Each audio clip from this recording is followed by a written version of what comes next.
I wanted to follow up on Russia, and specifically in your advanced policy questions, you had stated that Russian deployment of weapon systems that violate the INF Treaty would pose an increased threat to the United States and our allies in Europe and Asia.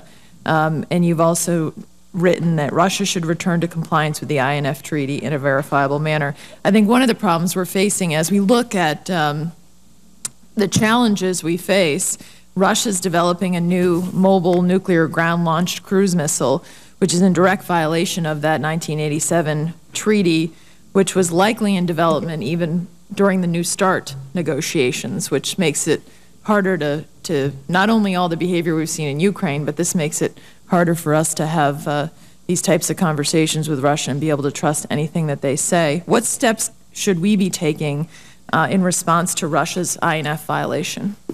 Thank you, Senator. And my answer is not based on any inside information or intelligence information, just to be clear, but it is, I'm told quite clear that Russia has violated the INF Treaty. And to the question, what are we going to do about it?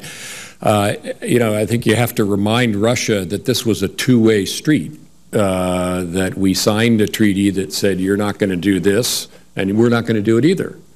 And if you don't want to have that treaty, why, then you're absolved from your restrictions under that treaty. Well, we are too. Mm-hmm.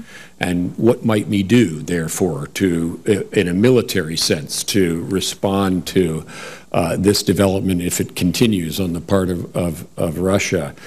And I think that there are defensive steps that we can take. There are deterrent steps that we can take, and there are counterforce steps that we can take. And so we have military options, too, if they really want to get into this kind of game. Obviously, the judgment behind the INF Treaty was that we'd both be better off if we didn't do this. That's why we agreed. But these are always two-way streets, and I think they need to be reminded it's a two-way street. Thank you. I appreciate that very much, Dr. Carter.